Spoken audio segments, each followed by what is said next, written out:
The Iliac Bay, a place any Daggerfall veteran will be able to recognize, set in parts of both High Rock and Hammerfell. The upcoming Beyond Skyrim project, the Three Kingdoms, will allow you to take on a whole new experience in a new part of Tamriel you have for sure never seen before. About a day or two ago, we were lucky enough to be graced with a new developer diary which was composed of different features, showcasing things like new gameplay, new armor, sets, Yokudan statue architecture, and some lore about what we can expect when we finally get our hands on it. And at this point, I don't even like calling these projects mods because I kind of feel like I'm almost undermining the sheer amount of work and compassion put into the people who contribute towards allowing Elder Scrolls players to be able to see beyond Skyrim.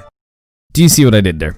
I swear to God, when I was writing this, I did not expect that to happen. I kind of like just typed it and, yada yada. So I watched the 18+ minute video, and I'd like to tell you that any of you that haven't seen it, what it was like, and then you'd be sure to check it down in the description for links to both the video and the Beyond Skyrim website, which you should all totally check out anyway. I shouldn't need to tell you to do that, you should wanna, because it's just so cool. So we got to see a bunch to do with armor sets, and I have to say I am very much pleased to see that all the efforts gone into modeling them have absolutely paid off, because there is people who think modders can't do this just as well, and most of the time they end up doing it much better because they're given the creative freedom to do it, because they do it on their own time and such, which is a great thing, because remember, this is a non-profit thing. So the plate armor shown for the Bredens are looking shiny, and I can see myself donning them as a Dashi Khajiit Knight because I have always wanted my Khajiit to be able to travel to High Rock, since the culture and atmosphere there seem to be something we have definitely not seen or experienced before. You can see this with the footage on screen, what some of them look like, and while they go into far more detail on some of the history and explanations of the armor sets themselves, I just wanted to give you a brief talk while showing you them on screen with the footage they showed, since we got to see a whole bunch of new footage from this team, which was greatly appreciated. The same goes for the Hammerfell side of things. We got to see new cloth inspired armor sets from them, with one bandit type person even donning some goggles to withstand the harsh experiences of the desert. I swear I am probably most happy about the fact I got to wear a pair of goggles, or will get to wear a pair of goggles in this mod and nothing else. It's extremely minute details like this that are the reason players can show Bethesda how it's okay to add in as much detail as possible, because we love it. Remember when NPCs held their arms over their faces in Morrowind? That was cool. We loved that. Another cool thing we got to see was a bunch of Yokudan statues representing the gods they supported, as well as some of their names and what your character might decide to be inspired by solely for role-playing reasons. I might see a statue of Set the Snake and think that's what they called him. I think that's what they called him. I'm not too sure. Pretty sure my memory recalls right they called him Set. But even so, you can choose to dedicate your character to his teaching solely because you came across this statue. This has the power to inspire hundreds of new characters by simply putting a random statue in the world that you see and go, hey, that's cool, I'm gonna be a follower of him now. And at the end of the day, all it does is sit there looking all nice. We got to see lots of shots of new architecture in both lands, and I have to say it's really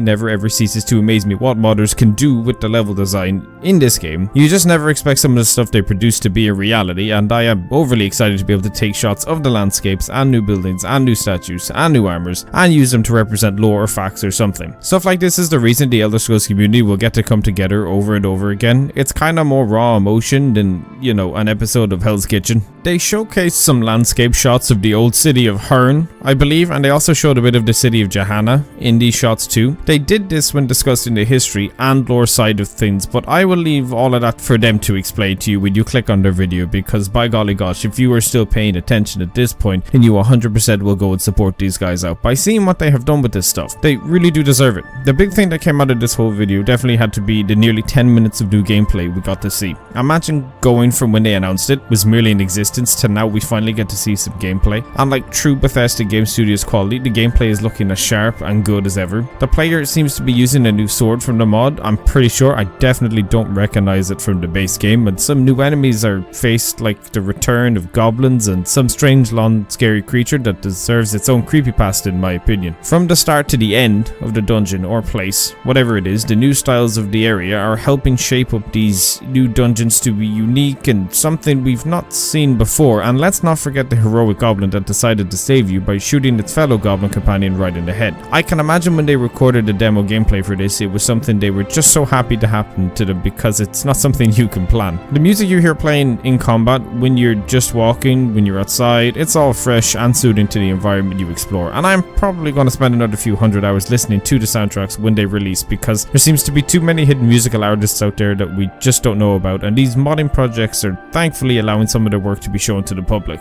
Overall, this mod is shaping up to be another incredible project from the Beyond Skyrim team, and just like with Admora or Roscrea, I have a video on Admora as well from before. I made it like 2 years ago though, so it's been a while, but you should definitely check it out anyway. We have so much more gameplay left to explore and enjoy from all of this. I really do love the community. The Beyond team is looking for people to contribute and help towards the project, so please do check this out by going to beyondskyrim.org/join, which I will also have linked down below because these guys deserve all the help they can get because they always are in need of new people since it's, you know, they're doing this in their own time, which is pretty goddamn cool. But that's pretty much it for this mod so far. Do go and check them out and leave a rating on the content. Would appreciate it. Also, consider my Patreon below in the description. We've got a cool few tiers with you also being able to enjoy ad-free content on there too, because, I mean, who doesn't love ad-free content in this YouTube ad-riddled world? But yeah, this is where you go and you learn the ways of High Rock and Hammerfell.